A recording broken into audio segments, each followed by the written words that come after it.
Bonjour à tous et bienvenue dans ce nouveau cours. Aujourd'hui, je vais vous parler des particules dans cascade. Les systèmes de particules, comment ça fonctionne, quels sont les principes de base, etc. pour pouvoir régler ça dans UE4 et puis pouvoir commencer à faire quelques effets. Donc nous voilà dans UE4. Ici, j'ai préparé une scène vraiment vierge ici pour pouvoir mettre un émetteur de particules et puis voir comment est-ce qu'il fonctionne un petit peu. Donc le cours va se passer en deux parties. Je vais vous montrer déjà ce qui va se passer ici dans UE4 et les fonctionnalités de base, mais peut-être en préambule, on va aller dans Houdini et je vais vous montrer un petit tweak pour pouvoir créer vos shapes facilement. Alors ce que j'appelle une shape, c'est en fait une petite image alpha, enfin avec un fond noir quoi, et puis une petite forme en blanc qui nous permettent en FX de donner des formes à nos particules.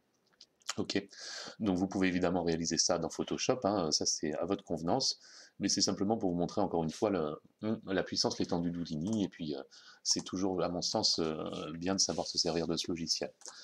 Donc vous savez, dans Houdini vous avez un onglet ici OBJ, qui est en fait pour tout ce qui est objet 3D dans la scène, mais vous avez également ici d'autres sous-menus, et notamment la partie compositing ici, IMG, ok. Donc je vais cliquer dessus, et ici dans mon Compositing Networks, je me retrouve avec un Image Network. Image Network et tout ce qui concerne en fait ce côté image ici, va se régler dans la Composite View. Donc vous cliquez sur Composite ici, et c'est là que ça va se passer puisqu'on travaille en 2D et non plus en 3D. Un petit peu comme dans Fusion aussi. Donc vous allez à l'intérieur de cette Image Network, et ici donc c'est vide. Donc vous allez commencer une nouvelle composition, exactement comme vous feriez dans Substance Designer. Donc un clic droit, et je vais commencer par créer une shape. Donc voilà, par exemple. Et vous voyez que, hop, tout de suite, ici, à gauche, vous avez du coup la shape, qui se met dans un mode un peu preview, hein, c'est pour ça qu'il y a de l'aliasing, ici. Donc ma shape, enfin c'est comme tous les paramètres, vous avez la possibilité de la régler comme vous voulez. Ok. Donc moi, ce que j'aimerais, c'est peut-être créer juste un rond, comme ça. N'oubliez pas ici, donc, dans l'onglet Images, de venir régler la taille de votre image, puisque ça sera la taille aussi de votre output. Donc ici, je vais me faire une image de 256 par 256. J'ai vraiment besoin d'un tout petit truc. Voilà, vous voyez. Et ici, je viens ici, hop. Et voilà, il m'a changé la taille de ma shape. Voilà. J'aimerais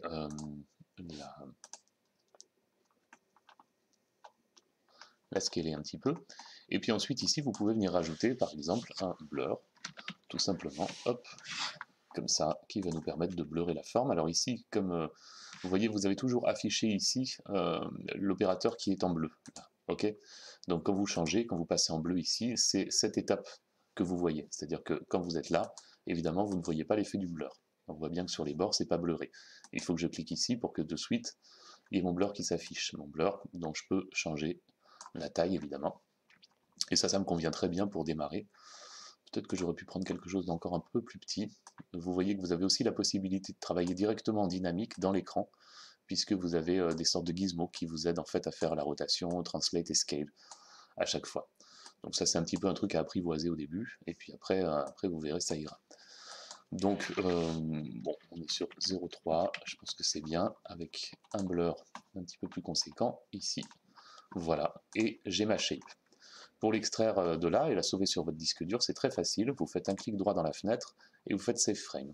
Vous pouvez aussi faire un clic droit sur l'opérateur et faire Save Frame. Ce qui veut dire que si je fais un clic droit sur cet opérateur-là, il va me sauver évidemment l'image à cette étape-ci. Ok ? Donc moi, par exemple, pour mes FX, pour mes particules, c'est vrai qu'on a toujours tendance à partir avec plein de shapes différentes, comme ça on a le choix dans ce qu'on veut. Vous savez, on va utiliser des petites étoiles pour faire des effets de scintillement, on va utiliser des shapes en forme de flamme pour faire du feu, de fumée pour faire de la smoke, etc. etc. Mais ce qu'on utilise le plus invariablement, c'est vraiment ces petits gradients. Donc ici, je vais modifier un petit peu, vous voyez, je vais le faire un peu différemment. Ici, je vais donner une valeur de blur encore différente, voilà. Et puis ici, par contre, je vais en donner une encore plus importante. Voilà, attendez, ça c'est trop, parce qu'il faut bien faire attention à ce que les bords restent noirs ici, puisque le noir est transparent. Et du coup, c'est comme ça que ma particule n'aura pas une face carrée, quoi. Voilà. Donc j'ai 4 shapes légèrement différentes. Et ici, du coup, bon bah voilà, effectivement, je peux faire un clic droit, save image. Vous n'avez plus qu'ici à cliquer là pour sélectionner l'endroit de votre disque dur où vous souhaitez le conserver. Moi, j'ai un dossier qui s'appelle Noise Based Texture. Je vais me faire un Gradient Based Texture. Ici, je sauve évidemment en PNG et puis je vais appeler ça Round Alpha Big. Ok. Là, j'ai rien à changer. Je save. Ah, par contre, j'ai pas déterminé mon extension. Hop, .png. Voilà. Je fais la même chose ici. Et cette fois, je vais appeler ça small.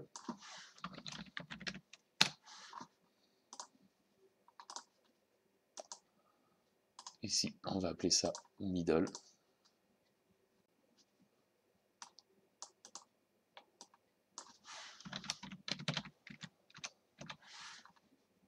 Save. Et puis, je vais appeler celle-ci. Il me semble que c'est celle qui me restait. Celle-là, je vais l'appeler simple. Je me demande si j'ai pas écrasé 2 fois, enfin, si j'ai pas écrasé mon image. On verra plus tard. Voilà. Bref, vous voyez, donc j'ai sorti ça, j'ai pas besoin de sauver ma scène, c'était juste un endroit pour travailler ici. Donc évidemment, au lieu d'avoir une shape comme ça, j'aurais pu avoir une shape comme ça, c'est-à-dire en forme d'étoile, travailler un blur beaucoup plus discret ici. Voilà, pour par exemple utiliser cette forme en tant que bokeh, vous savez, ou effet photographique. Quand on a du flou photographique, très souvent ça prend cette forme de pentagone ou d'hexagone en fonction du type de diaphragme que vous avez dans votre appareil. Je vais le sauver aussi. C'est toujours bon à prendre. Et cette fois, je vais appeler ça, hop, sided star. Voilà. Hop. Voilà. C'était juste un exemple. Donc maintenant, de retour dans mon Unreal, je vais importer ces shapes pour avoir de quoi travailler. Hop, gradient.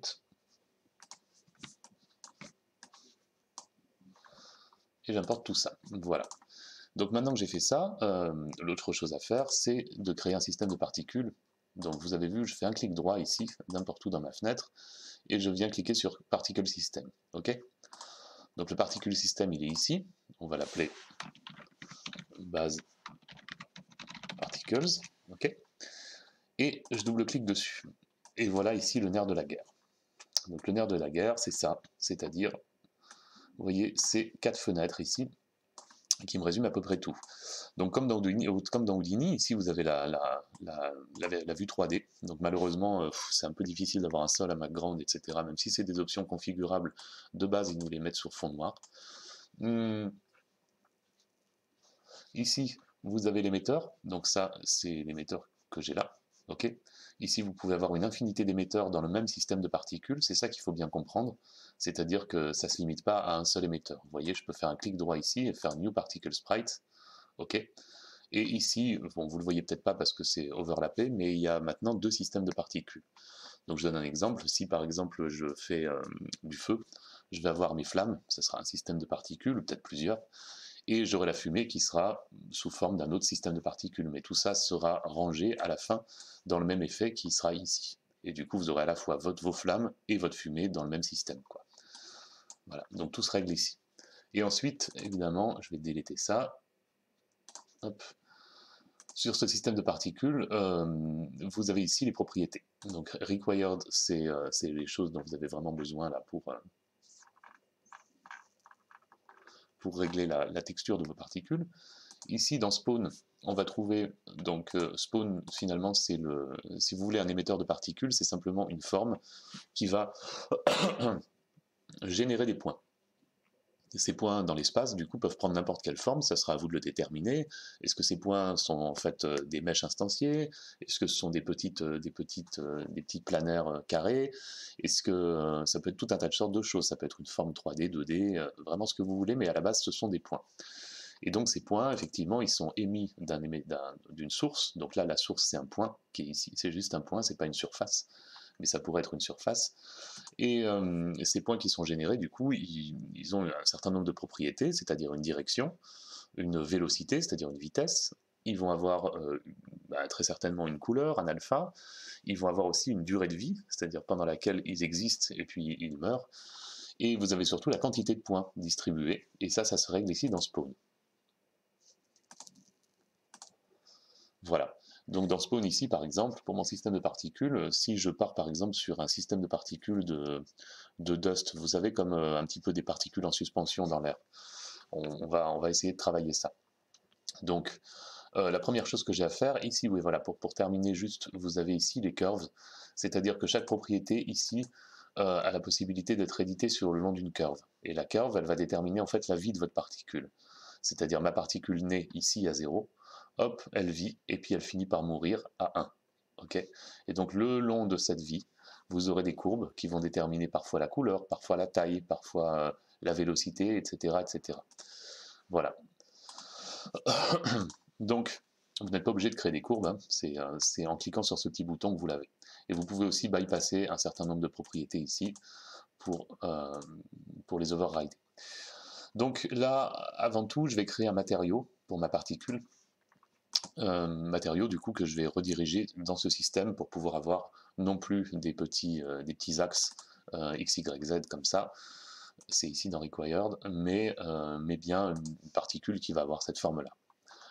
Donc pour faire ça, clic droit et je vais créer un nouveau matériel, donc que j'appellerai mat particule simple base.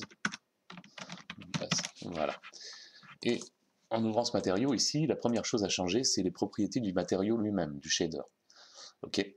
Donc c'est-à-dire que là, je vais globalement, dans les particules, on utilise souvent le mode masqué, quand on a une map d'opacité qui permet d'avoir quelque chose au bord très rough, donc on ne va pas avoir de fall-off, on ne va pas avoir de dégradé. Vous avez la possibilité d'utiliser le translucent. Translucent, la différence, c'est que vous allez avoir un slot d'opacité et pas d'opacité masque.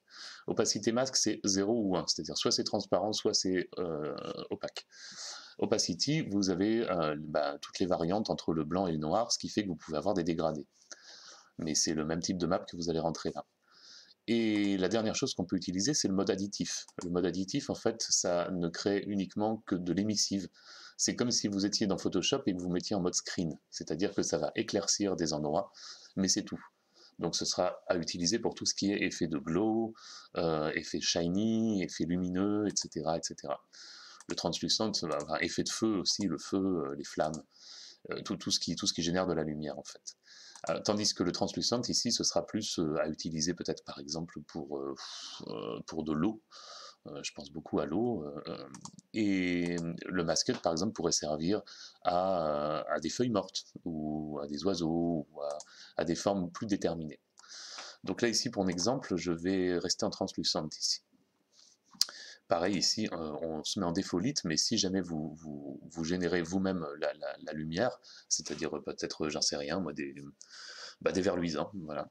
Des verres luisants, vous utiliseriez du coup unlit, puisque vous ne souhaitez pas que les particules soient éclairées par la scène, mais par contre que ce soit la couleur d'émissive qui l'auto-éclaire. Ok, mais de base on va rester sur défaut-lit, parce que la plupart du temps c'est ça qu'on va utiliser. Donc voilà, comme ça, ici, deux choses à faire. Donc j'ai besoin de faire venir d'une part une texture de shape. Ici, ce que j'appelle une shape, c'est donc une forme qui va déterminer l'opacité de ma particule, quoi, sa forme, quoi. Et puis ensuite, la deuxième chose dont je vais avoir besoin, ça va être de récupérer une information de la particule elle-même, c'est-à-dire une information que j'aurais rentrée moi ici à la main dans les paramètres. Et cette information, là en l'occurrence, ça va être la couleur de la particule. Donc c'est particule color. Ok, voilà. Donc la particule color ici, je vais la multiplier par cette particule-là, de manière à pouvoir créer l'émittive color. Pourquoi? Parce que si ma particule color est orangée, par exemple, j'ai besoin de la multiplier par ce masque-là d'opacité, de façon à ce qu'il n'y ait pas d'orange dans la partie noire, et que ce soit uniquement ici que ça se passe. avec une intensité plus forte évidemment au milieu de mon gradient. Donc je multiplie ça par ça. Et je la passe en emissive color. Et ensuite, l'autre chose à faire, c'est de multiplier l'alpha de cette texture, puisque je suis en PNG et que j'ai un alpha, il y a uniquement la partie blanche qui est opaque, et que je vais la multiplier par l'alpha de ma particule color. Ok, puisque, en fait, ici, dans mon système de particules, j'ai on a un truc qui s'appelle color over life, mais on a également une autre propriété que, alors les propriétés, vous pouvez en rajouter autant que vous voulez en faisant un clic droit ici, et du coup, voilà, ça vous donne la possibilité ici de rajouter des choses. Ok, mais là je viens de me souvenir que alpha over life, c'est conditionné dans cette... vous avez les trois couleurs ici, et puis vous avez l'alpha qui est donné ici. Et donc l'alpha, vous pourrez le modifier dans le temps. Ce qui veut dire que du coup, c'est nécessairement cette propriété-là, vous avez besoin de la multiplier par cette frame. Ok, et c'est ça qui va vous donner du coup l'opacité. Donc, je multiplie encore ça par l'alpha, ici. Et je le mets dans l'opacité. Donc ici, je vais transformer ça en paramètre, histoire de pouvoir shape 2D. Ok, ça c'est, du coup, on pourra la changer en instanciant le matériau. Et puis, ce que je voudrais faire ici, aussi, éventuellement, vu que c'est un matériau dont j'aimerais me resservir, c'est pouvoir avoir la possibilité de me servir d'une base color, ici. Donc je vais créer une constante 3 vecteurs, ici, qui va être en fait une couleur que je vais éventuellement pouvoir additionner à mon emissive color, ici. C'est peut-être un peu bête de faire comme ça, il vaudrait mieux que je laisse la possibilité de mettre une texture. Donc on va créer un texture sample, qui est noir de base. Je vais l'additionner, pardon, là. Je vais le multiplier par ma couleur.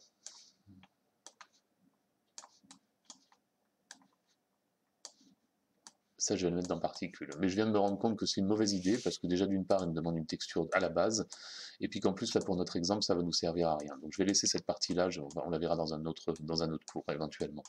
Par contre, je vais quand même rajouter ces deux petits slots-là, de multiply, qui vont être en fait la possibilité de multiplier mes valeurs dynamiquement, grâce à l'instance, et grâce à deux scalaires que je vais appeler color intensity. Voilà, donc de base, on multiplie par 1 pour pas qu'il y ait pour pas que ça affecte la valeur par défaut. Et ici, je vais appeler ça alpha intensity, de façon à pouvoir moi aussi agir sur l'alpha en plus, en fonction du type de particules que je veux mettre en scène. Voilà. Donc je sauve ça.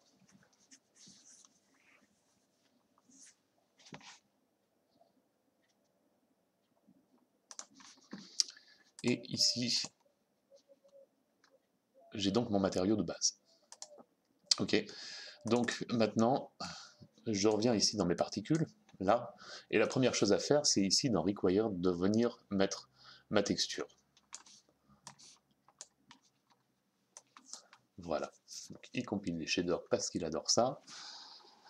Et donc, en dessous de Required, ici, vous avez l'origine de l'émetteur, la rotation de l'émetteur, ça c'est pour le coup où vous avez des émetteurs de différentes tailles. Attendez, on va se rapprocher un petit peu et voir ce qui se passe. Ouh là là, l'alpha c'est pas bon là. L'alpha c'est pas bon du tout.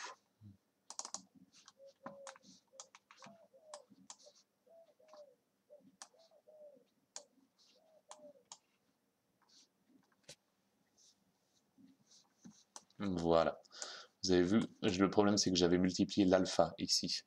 Or, c'est plutôt le RGB que je dois multiplier, puisqu'il va considérer que le noir est transparent. Donc ça veut dire que vous pouvez aussi sauver vos shapes 2D, pas nécessairement en PNG, mais ça peut être aussi en Targa 24 bits, ou même 16 bits. Donc du coup, je fais Apply.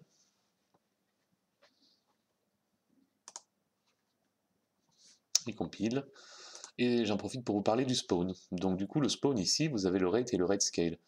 Donc ça c'est la quantité, ce qui nous intéresse ici, c'est la quantité de particules émises par frame. Ok. Donc la 20, effectivement, si je mets 150, vous voyez que j'ai beaucoup plus de particules à l'écran. Si je mets 500, j'en ai encore plus. Ok, et si j'en mets 5, ben, j'en ai que 5.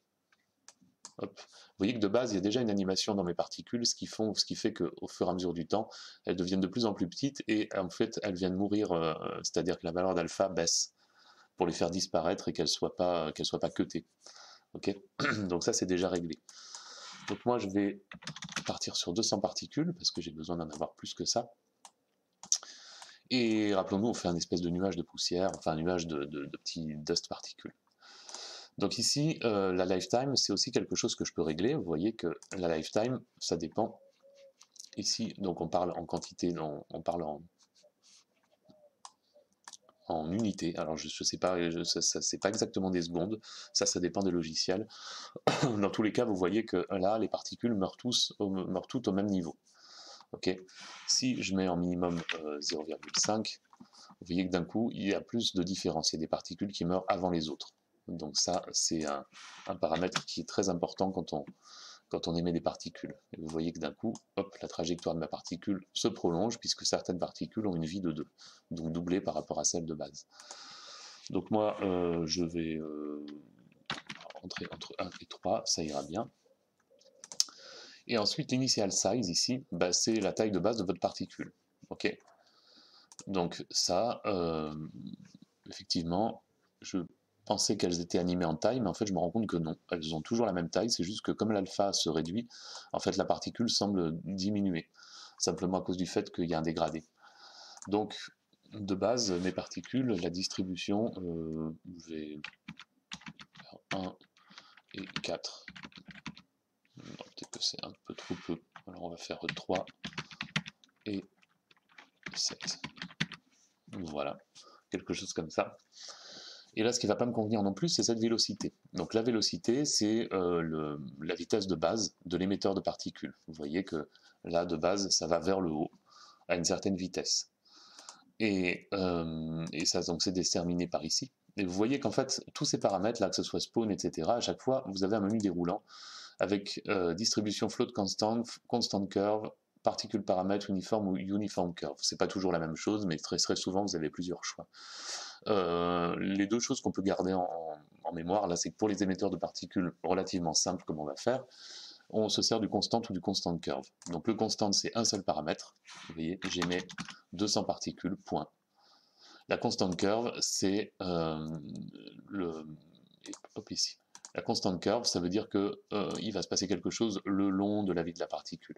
Vous voyez, le premier paramètre, ça sera pour le temps 0, le deuxième paramètre pour le temps 100. Et après, libre à vous, vous pourrez rajouter des éléments, comme c'est une curve, ce sera à vous d'ajouter le nombre de points que vous souhaitez.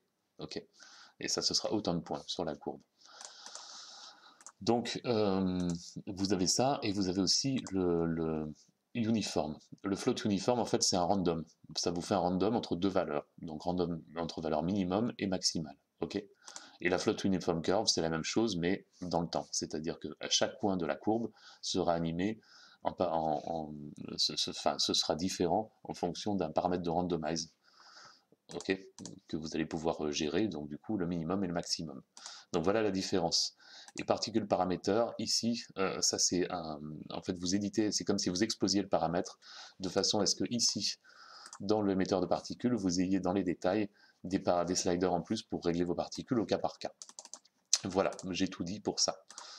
Donc là, on revient en float constante, on en met 200 parce qu'il en faut 200, et puis cette velocity ici, elle m'embête un petit peu. Donc vous voyez, ici, elle est de 10, en X, elle est de 10, de plus 10 à moins 10, c'est pour ça que ça nous fait une sorte de cône ici, mais en Z, donc vers le haut, on est à 100, entre 50 et 100. Ça veut dire que les particules vont à une vitesse de 50 pour les plus lentes et de 100 pour les plus rapides. Ok. Donc ça, si je mets 1 et 2, vous voyez que du coup, les particules continuent à partir en X et en Y, mais par contre ne partent plus en Z. Si je mets 0 et 0 ici, vous voyez que du coup, mes particules ne s'envolent plus que sur un plan. 0 et 0. Alors là, en plus, bon, on se rend compte que le sol, c'est ça le problème, on n'a pas de rapport de sol. Voilà, là, mon sol est droit. Mon sol est droit, mes particules ne sont distribuées que en x, en plus et moins x. Donc là, si je mets 50 et moins 50, vous voyez que je me retrouve avec une espèce de trait. Ok, voilà, donc ça c'est l'émission. Et ici, donc pareil, 50 ici et 50 et moins 50 là, ça me donnerait une émission de particules absolument plate, mais vous voyez, absolument plate, mais par contre dans le plan X et Y, il y a de la diffusion. Donc moi ce que je vais faire, c'est que je vais faire un delete module ici. J'ai pas envie qu'il me donne une vitesse de base. Ça c'est la première chose. Et la deuxième chose aussi, c'est que j'aimerais que les particules ne soient pas émises que d'un seul point, mais soient émises de toute une zone, en fait. Donc du coup pour faire ça, je vais faire un clic droit et utiliser location, initial location. Ok, vous voyez que la location, c'est-à-dire la base du système de particules, peut être émise voilà, depuis un cylindre, une sphère, un triangle, depuis une surface, c'est-à-dire depuis un mesh de la scène, comme par exemple si vous avez le toit d'une maison qui est en flammes, et ben le toit sera la surface location. Okay, ça peut être aussi les sommets d'un squelette, donc pour vous, par exemple pour vos personnages, etc., etc. Donc vous avez plein de choses. Donc nous on va utiliser initial location ici, et initial location, dans start location, là, vous avez mix et min et max. Okay, donc en gros, c'est les paramètres dont je vous parlais tout à l'heure de random, entre la valeur minimum et la valeur maximum. Donc ça veut dire que du coup, avec ce random, si je fais en x plus 10 et moins 10, mes particules vont être émises entre là et là. Okay, et si je fais pareil en y, elles vont être émises sur un carré. Okay, et si je fais pareil en z, du coup, elles vont être émises à l'intérieur d'un cube, au hasard. Donc je vais faire un carré. Donc là, je vais faire par exemple 250, hop, 250 en y, et ici, je vais faire 500 en z. Et là, je vais me mettre moins 250 et 0. Ce qui veut dire qu'il m'a créé en fait une sorte de... Alors, on peut l'afficher ici en cliquant sur BB 3D Draw Mode, ce qui vous permet d'avoir la bounding box en fait. B, c'est bounding box, de la bounding box de vos particules. Ok, donc là, vous les voyez, elles sont très petites, on ne les voit pas beaucoup, mais voilà, elles sont émises dans ce champ.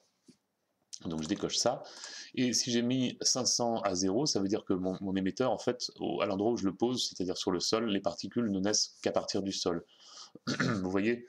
Et là, le fait d'avoir mis 250 en X positif et 250 en X négatif, ça veut dire que quand je pose mon système de particules, mes particules, elles ne commencent pas dans un carré qui part à droite, elles commencent bien, on est bien au centre du système. Ok? Donc je pense que ça parlera à tout le monde. Donc maintenant que j'ai fait ça, hop, je peux décocher ça. Et la chose qui me viendrait aussi, ça serait de modifier un petit peu l'alpha, parce que vous voyez les particules, elles naissent d'un coup en fait. D'un coup elles sont brillantes, et puis elles partent elles s'éteignent. Donc pour que vous les voyez mieux, je vais juste donner une taille un petit peu plus grosse. 8, 8, 8, et puis 15, 15, 15. Voilà. Et ensuite ici, je vais travailler le color over life, qui est un élément quand même très important. Hein, parce que c'est souvent la couleur qui va vous donner l'intention de matériau dans les FX, vous voyez. Donc si vous vous trompez au niveau de la couleur, on n'y croit plus vraiment, c'est important d'y passer du temps à ça. Et du coup, donc vous avez ici une courbe et une courbe d'alpha. Donc la courbe de mes couleurs ici, en gros, j'ai 2 points. Vous voyez, la valeur in, c'est-à-dire la valeur du premier point, c'est 0, la valeur du deuxième point, c'est 1, c'est-à-dire c'est une ligne entre 0 et 1, avec 2 points, 1 à 0 et 1 à 1. Et pour ces 2 points, on a une valeur. Vous voyez, c'est comme un gradient en fait. La valeur de 0 va me donner la couleur de la particule à sa naissance. Et à sa mort, elle aura la couleur ici, dans haute valeur. Okay, les tangentes, ça c'est les façons d'arriver des courbes, etc. Ne vous préoccupez pas de ça pour l'instant. Donc si je veux, je peux rajouter un élément, un point au milieu de la courbe, que je peux mettre un peu n'importe où, ou je peux même tracer une courbe un peu comme ça, avec une particule qui est rouge, puis verte, puis bleue, puis jaune, puis magenta, puis rouge à nouveau. Mais ici, je vais simplement commencer par une particule blanche, qui va terminer très légèrement jaune. Ok, voilà. On voit pas grand chose, mais c'est comme ça. Et ensuite ici, alors c'est un petit peu pénible de travailler avec ça parce que tout se ressemble, on ne sait pas trop ce qu'on voit, donc pensez bien à fermer quand vous avez terminé. Et ici dans Alpha over Life, c'est la même chose. Ici j'ai un float constant curve, donc ça veut dire que j'ai deux valeurs, hop là, tac. Donc deux valeurs. Ici j'avais du vector. Pourquoi? Parce qu'en fait du vector c'est une couleur. Une couleur, donc elle a trois informations, donc trois vecteurs, trois floats. Ok. C'est pour ça que c'est un distribution vector constant curve. Et là ici c'est float constant curve parce qu'on a besoin que d'un paramètre pour l'alpha. Soit c'est transparent à 0, pardon, soit c'est opaque à 1. Et après je joue dans cette valeur entre 0 et 1. C'est tout, j'ai pas besoin de trois channels. Donc pareil, ici j'ai un point à 0, un point à 1, et je vais en ajouter un autre ici. Vous voyez, j'ai maintenant trois membres, comme si j'avais un point ici au milieu de ma courbe. Donc je voudrais qu'ici l'alpha soit à 0, ici l'alpha à 0, c'est-à-dire les particules sont transparentes, et ici par contre je vais la monter à 1, de manière à ce que mes particules en milieu de vie ce soit à ce moment-là qu'on les voit bien. D'accord? Donc pour ça, ici j'ouvre mes membres, là je suis bien à 0, ici dans in je vais le mettre à 0,5, du coup je veux que ce soit au milieu de ma courbe, 0,5 donc c'est là, et ensuite ici 1. Vous voyez? Et ensuite, mes valeurs, je voudrais que ici, on soit à 0 en alpha, donc transparente, ici à 1, et ici à nouveau à 0. Et donc, regardez ce qui se passe, les particules montent en opacité avant de disparaître en opacité. Voilà, c'est ce que je voulais. Donc voilà comment on travaille avec l'alpha over life et la color over life, sachant que vous pouvez aussi cliquer là, et du coup retrouver vos courbes, les courbes qu'on vient de mentionner ici. Donc là, vous pouvez en cacher certaines, hein, même toutes. Vous pouvez afficher que l'alpha. L'alpha, c'est bien ce dont je vous parlais. Et ce qui me plairait, en fait, c'est ici. J'aimerais sélectionner mon point, et vous voyez qu'en fait, c'est des poignées linéaires. Moi, ce que j'aimerais, c'est que la particule, elle fasse plutôt une courbe comme ça, de manière à ce qu'on soit un peu lent, ici, au moment où elle est opaque, jusqu'à retomber. Donc, du coup, je vais utiliser, hop là, non, pas un auto. Je vais utiliser un, comment c'est, un user, non, autoclamp. Vous voyez, ça, bah non, mais non, c'est que, voilà. Donc, je vais utiliser ici un autoclamp, un auto. Pourquoi il veut pas? Pourquoi il veut pas? Hop.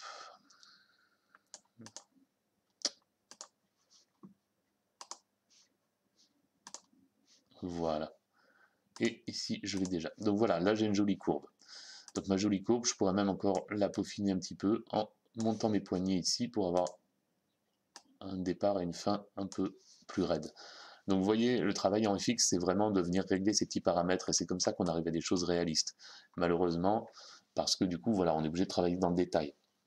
Sinon, on sait de l'à peu près, et en général, ça fait un FX moche. Donc, j'ai terminé. En fait, maintenant, je voudrais simplement rajouter un tout petit peu d'animation dans ces particules. Donc, on a vu que initial velocity, ici, pardon, initial, c'était quoi? Initial, rotation, orientation, non, spawn, velocity, pardon. C'était initial velocity, ok? Donc, vous avez d'autres paramètres pour faire varier la vitesse. Moi, je vais me servir d'un orbit. Orbite, ça va être une sorte de force appliquée à mes particules, un petit peu façon vol de mouche. Ok. Donc la particule, elle tourne comme ça, elle fait des zigzags. Et ça, orbite, c'est quelque chose que je peux régler avec l'offset qui va être la distance entre les deux distances extrêmes, minimum et maximum, les rotations, et puis la vitesse de rotation, pardon, et la quantité de rotation, c'est-à-dire est-ce qu'elle est éloignée de son point de pivot, est-ce qu'elle fait des grands ronds, des petits ronds, etc. Donc ça, il faut jouer avec ces paramètres. Hein. Voilà. Le mieux, c'est que, hop, voilà, on est du coup juste dans une valeur vecteur. Donc ok. Vous voyez qu'ici, par exemple, elle a un offset surtout en Y. Qu'est-ce que ça donne? Surtout en Y. Moi, je voudrais qu'elle soit 15, 10, 5, 5, 10, 15. Ça va encore trop vite, ça. Ça, c'est la rotation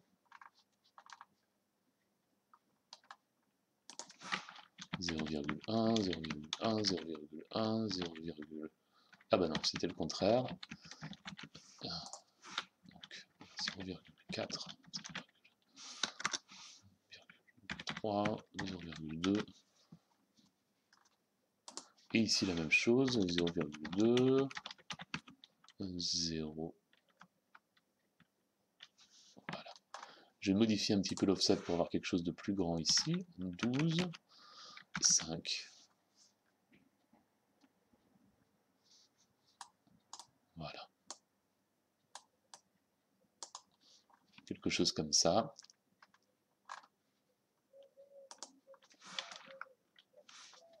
Ça me semble pas mal. Je vais mettre 2 ici au minimum. Voilà. Et voilà. Voilà ce que je peux obtenir assez facilement en utilisant seulement ces paramètres de base, hormis l'orbite et le initial location que j'ai rajouté. Donc une fois qu'on a terminé, vous voyez, vous pouvez faire un restart simulation pour recommencer la simulation et vous sauvez. Une fois sauvé,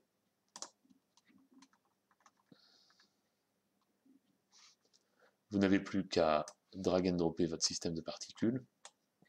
Vous voyez, compile les shaders.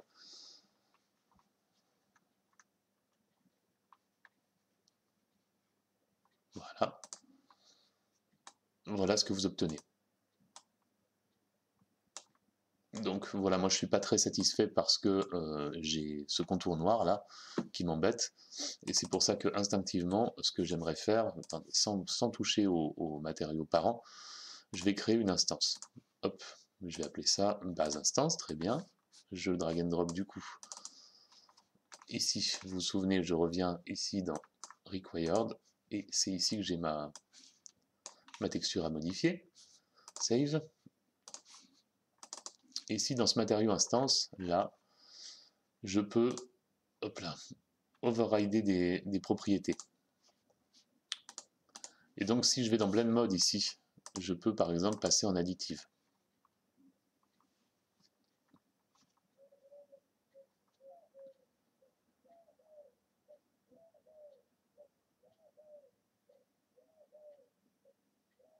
Voilà. Et vous voyez que j'ai quelque chose qui est peut-être plus... Bon, ça ressemble un peu à des flocons de neige, hein, je vous l'accorde. Les particules sont beaucoup trop grosses et elles sont trop visibles, mais pour un cours, c'est pas mal. Donc vous voyez, je peux overrider les propriétés de base de mon matériau, parce que mon matériau de base, lui, il reste en translucente, mais moi, dans mon instance, j'ai le droit de le passer en additive, et du coup, ça me permet d'avoir un seul master matériau pour beaucoup de particules différentes. Puisqu'ici, l'option m'est donnée de pouvoir modifier, hop, vous voyez, la forme de mes particules ici, et puis, toujours pareil, ces deux paramètres me permettent aussi de régler l'opacité, du coup ça c'est pratique, et de régler l'intensité de la couleur, et qui me permet par exemple de faire un peu de glow. Voilà. Donc après, ce serait évidemment assez chouette de pouvoir rajouter la possibilité de maîtriser la taille de mes particules directement dans ce paramètre, etc. etc. Et ça, ce sera sûrement l'objet d'autres cours, mais en tout cas, voilà, déjà avec ça, vous avez passé en revue le principe d'un système de particules dans UE4. Maintenant, le tout, c'est de venir jouer avec ces paramètres, et très souvent, en fait, c'est difficile d'apprendre à se servir de particules quand on n'a pas un cas précis à régler, c'est-à-dire que c'est un petit peu l'occasion qui fait le larron, et c'est un peu sur le tas qu'on apprend. Donc si demain vous avez un émetteur de particules particulier à faire, vous n'hésitez pas à m'en parler, on peut regarder ensemble c'est quoi le meilleur chemin pour obtenir ça. Mais j'aimerais vous apprendre beaucoup plus de choses à propos de ces particules, notamment les vector fields, enfin plein de choses qui pourraient nous servir pour nos projets respectifs. Et donc je vous donne rendez-vous pour un nouveau cours très beau. À bientôt.